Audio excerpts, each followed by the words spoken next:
Now we're going to get down to the nitty-gritty of what Indians are all about. I still say we Indian people are believers in the truth. This is the way of life that was given to your people. You're born an Indian, you're going to die an Indian. Indianness is a good life. You're facing an Indian this afternoon. Good Saturday afternoon out there, everyone. Welcome to your number one source for Native American television news. It's Muskogee Vision. I am your host, Jason Salzman. We've got a great show lined out for you today. Lots of great stuff to get to. Some big news out of the capital city here in Ocmulgee. We'll get to all that after this first quick break. You're watching Muskogee Vision. I was having a real hard time and a lot of stress in my family. I felt like I didn't want to live anymore, like I couldn't take it anymore. I went to a psychiatric hospital for a few days, gathered my thoughts, and got some medication for my depression and anxiety. I started going to behavioral health for counseling, learned better ways to communicate and talk to my family, and healthy ways to cope with my feelings. If I hadn't got any help, I might not be here now. I know when you know someone who is struggling that they may think there is no one to listen. I lost my son, Tyler, to suicide. Don't wait to ask the question. Be direct. Ask your loved one, are you thinking of taking your life? Ask before it's too late.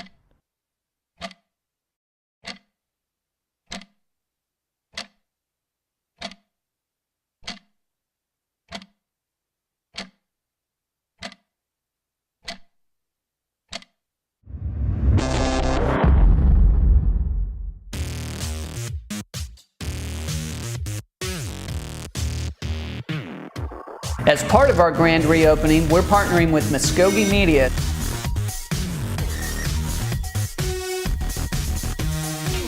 We're just getting ready to do another one of our $100 shopping spree giveaways, and I wanted to give a big thank you to the Muskogee Media for sponsoring this event.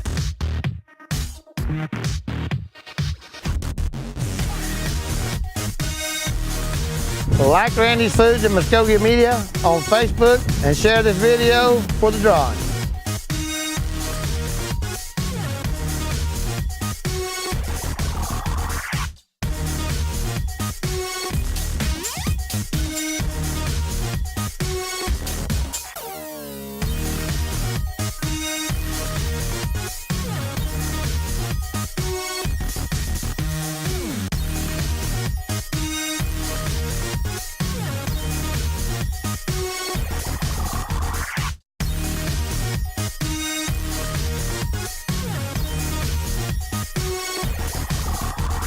And welcome back to Muskogee Vision as we get started with our first story this week. And it's from right here in the capital city of the Muskogee Creek Nation, Ocmulgee, Oklahoma. Now, we've seen some high-profile cities recently adopt Indigenous Peoples Day, Native American Day, things like that. Oklahoma City, Tulsa.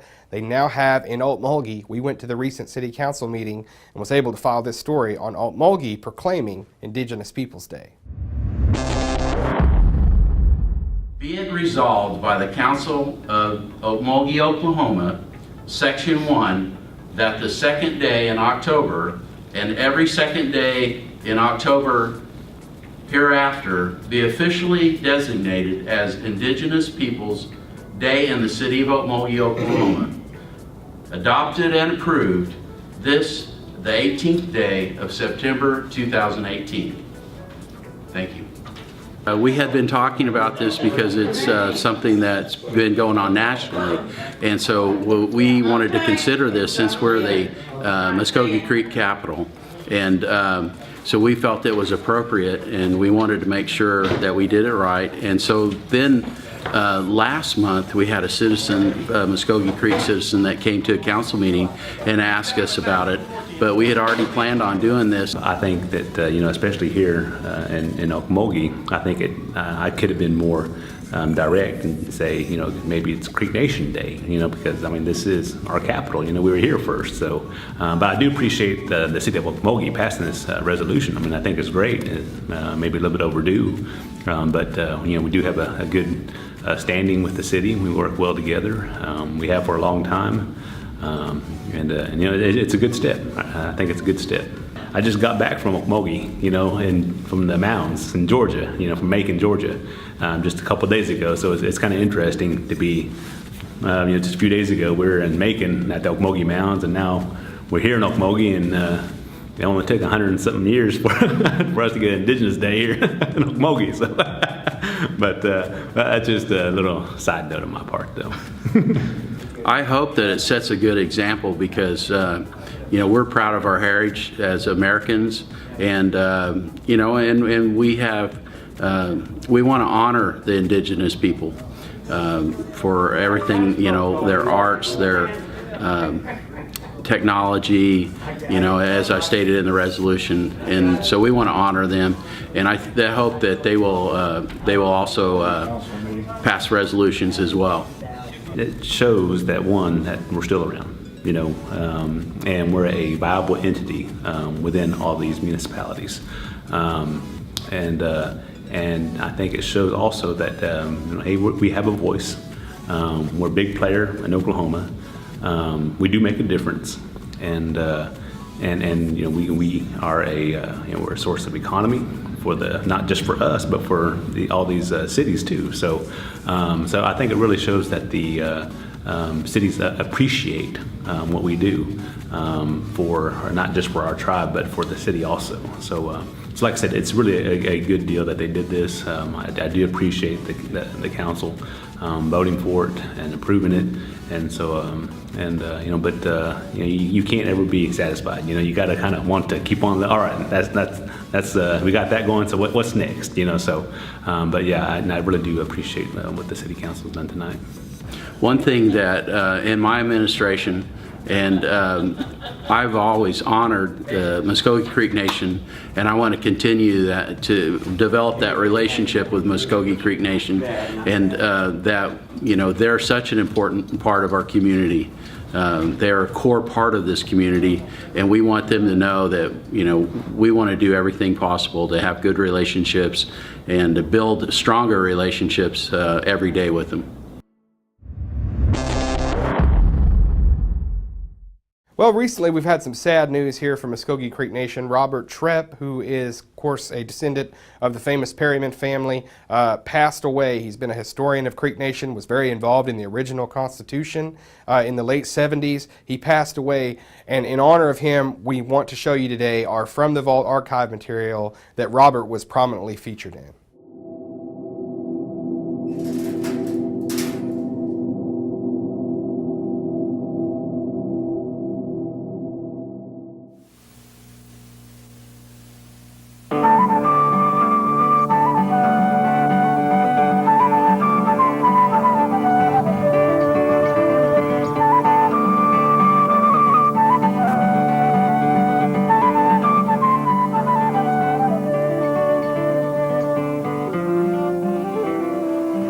If you think anything about your own government, well, do the best you can, because this is yours. Our Creek Nation is viewed as being a sovereignty. As such, our government is limited by only two provisions. This meeting of the Muskogee Creek National Council will now come to order. We'll stand for our invocation by Second Speaker Helen Chupko.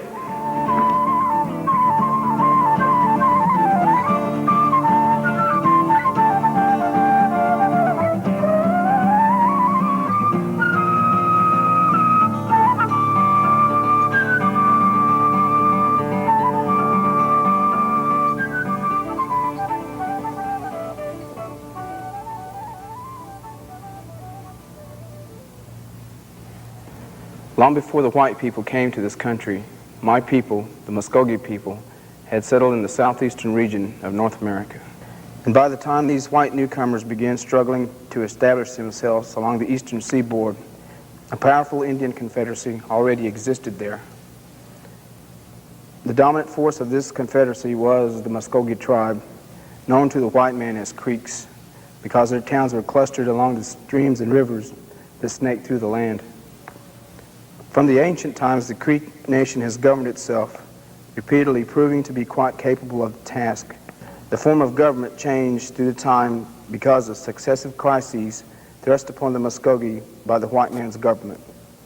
But the determination to remain a vital, distinct people has continued unchanged.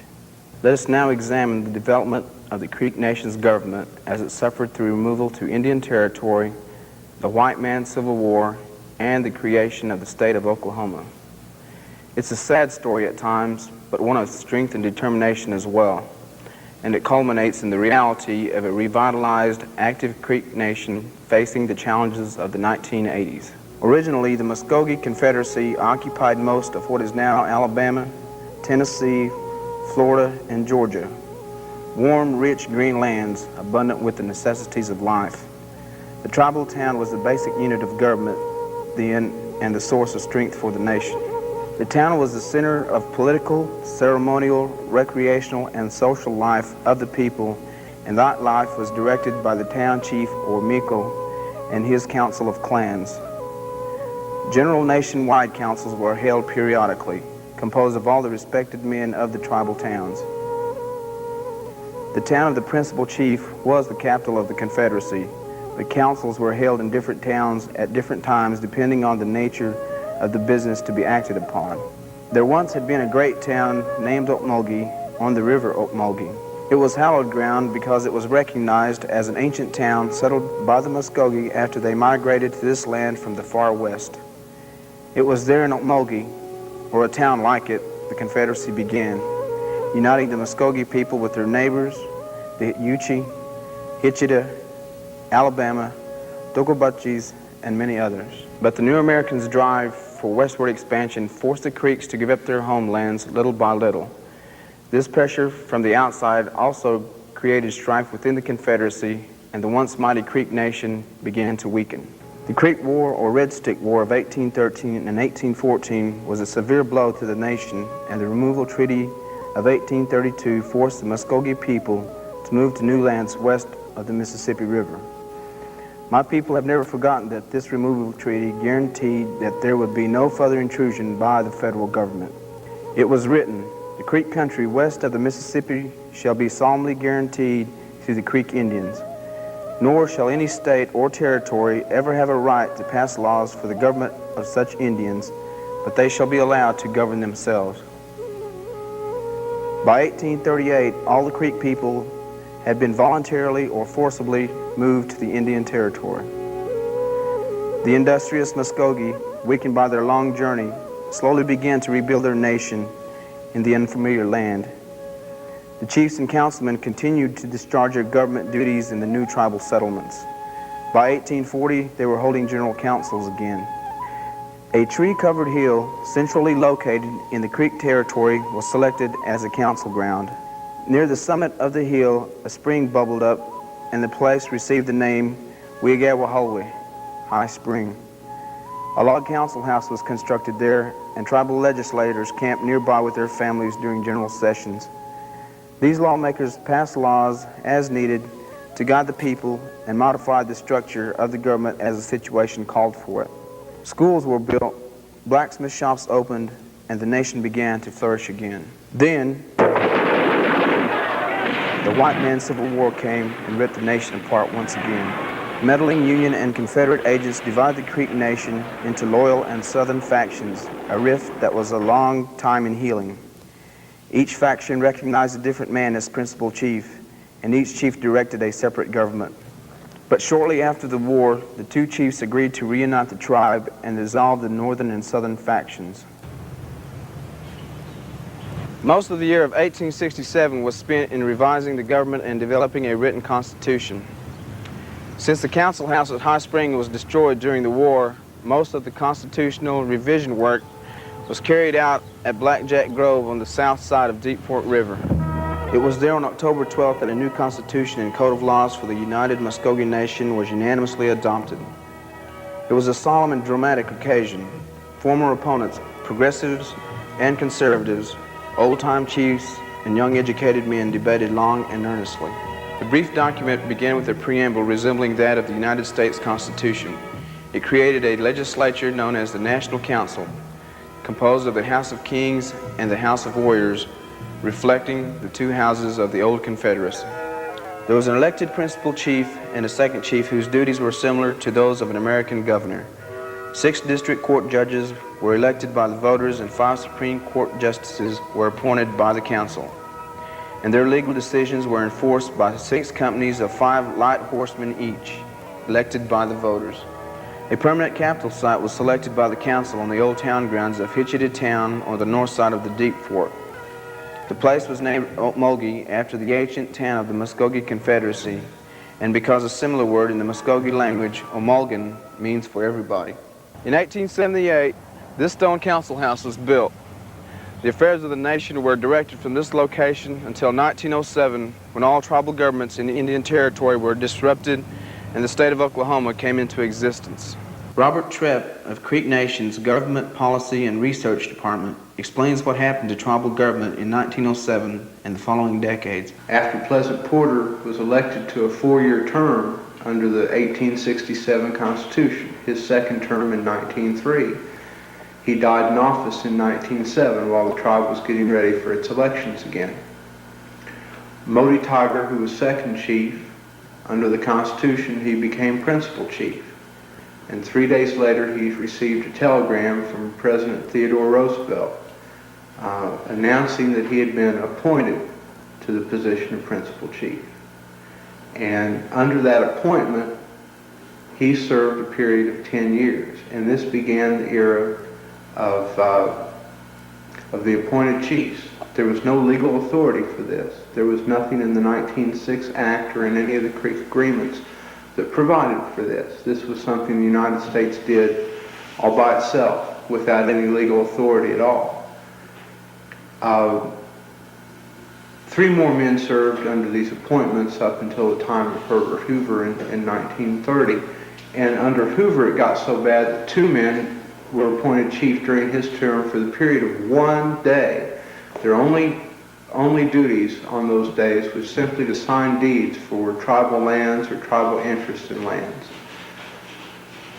Under Franklin Roosevelt, this whole process changed and the Creek people became involved, but it wasn't really an election process.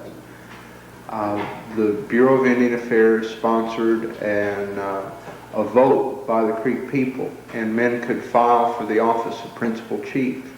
And whoever got the most votes was considered the Creek people's nominee.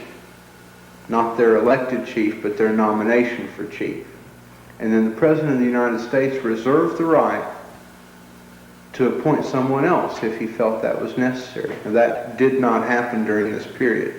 But there were about 6 or 7 different people between the time of Franklin Roosevelt and the time when John Kennedy became president that served in this way, that served as the nominee of the Creek people and the appointment of the President of the United States. Again, in the 1960s, this practice died out, and it wasn't practiced anymore. And in 1970, Congress passed an act which allowed the 5 civilized tribes, the Creeks and the other 4 tribes in eastern Oklahoma, to elect their principal chief. And the first election was held in 1971. So this whole era between 1907 and 1971, the Creek people participated in different ways in their tribal government. For a while there was a group called the Creek Mass Meeting, which was simply an assembly of people that were interested in tribal affairs and wanted to participate. There were different groups known as the Creek Council or the Creek Indian Council. Some principal chiefs appointed their own advisory councils. Some principal chiefs tried to call elections from the tribal towns, but none of these elections were ever really representative of all the Creek people. The most tribal towns that ever participated in one of those elections was, I believe, 23 or 24 tribal towns. In 1971, the Bureau's regulations said that whoever got the most votes, they didn't need a majority, whoever got the most votes would be principal chief. And Claude Cox was elected in 1971. Chief Cox established a Constitution Committee that did some work in developing a new Constitution. he established a Constitution Commission several years later, which did further work, held hearings, and developed extensive reports. And in 1975, the National Council received their proposal and amended it and adopted it for submission to the people. Also in 1975, Chief Cox was re-elected to a 4-year term, this time with a majority of votes. In 1976, a lawsuit involving the nature of the Constitution and the nature of all these laws and appointments I've just talked about was decided in the U.S. Court for the District of Columbia, and this established the Constitution Commission, which did its work in 1977 and 1978. In the 1970s, we witnessed a gradual return of the power of Indian nations. The Creek Nation, in particular, moved rapidly toward constitutional government and self-determination. Virginia Thomas was one of the appointed members of the Constitutional Commission and explains what happened next in tribal affairs. The commission was created by the action from a lawsuit. It was Allen Harjo and plaintiffs versus Thomas Klepp and defendants. In a civil action, number 74-189 in the U.S. District Courts in the District of Columbia on September of 1976. Thus, the judge, after handing down his opinion and reviewing for a long time, gave this order that they should, the plaintiffs and the defendants should meet, and the 2 representatives from the defendants, 2 representatives from the plaintiffs, and they should nominate, call for nominations and elect a chairperson. Therefore, there were many weeks of screening, talking with, and talking about the nominations, and they finally came to a conclusion on September the 20th of 1978. The Constitution Commission first drafted a format of giving information about the ratification and the referendums ordered in this court. And one was to, of course, bring up to date and fuse those 3 differences into the Constitution drafted on May the 24th, 1976. Thus, we held hearings and used media in every form. The court's discussion on page 1146 says the commission shall prescribe that voting on each of the 3 questions shall be in the alternative, and your ballot only presents 1 question, not 3 questions. And will also have the precise responsibility for approving the precise wording of the 3 questions to be determined by the vote. I think the court's made it very clear that we have to present 3 questions to the voters, and each question has to be an alternative. Shall it be this, or shall it be this? To put it shortly, this whole process was controversial, of course, based on the nature of the suit and the order which came from that. But it was controversial in the meetings as well as in the hearings, and it was the mail-outs and the various documents with which we had to deal with, and the spending of the money that was allocated for this process of drafting a new constitution. So all I'm suggesting, Robert, is that right here by the answer, put 1867 by 1, proposed by the other, and likewise on these 2. That's all. Instead, right at the end of each phrase, why don't we put the important word in Creek? What word? 1867? No. That would not solve anything. They would be confused. Put tribal town in Creek. Put geographic district in Creek. Put 1 house in Creek. Put 2 houses in Creek. Put That doesn't tell you out of which Constitution these provisions come from, though. You're only interpreting the answer. You are assuming that our people want a monolithic type of vote on this thing. And if you had looked at the sample ballots which were returned to the commission by some of our voters, you would see that they're not all going Harjo's way on the 1867 Constitution. How would you know? And they are not all going Cox's way on the proposed Constitution. Our Creek people are intelligent people. They are splitting their ballot. They are voting different ways on different issues. Everything, every facet of it, even the staff selections were controversial, but at the same time, the result was what counted in this, and I think as we go along, it had become better as we ended. On October the 6th, 1979, it was ratified. The results were in favor of the Constitution being ratified by an even 200 votes. And so the new Constitution of the Muskogee Nation came into being. It is the document which forms the foundation for the current government of the nation. It begins, under the guidance of the Almighty God, our Creator, we the people of the Muskogee Nation, to promote unity, to establish justice, and to secure ourselves and our children the blessings of freedom, to preserve our basic rights and heritage, to strengthen and preserve self and local government, in continued relations with the United States of America, do ordain and establish this Constitution for the Muskogee Creek Nation. So my people have patiently endured, and now once again we are rebuilding our nation on a firm foundation. The path ahead is not smooth and the way is not clear, but together we are striving to form a more perfect union.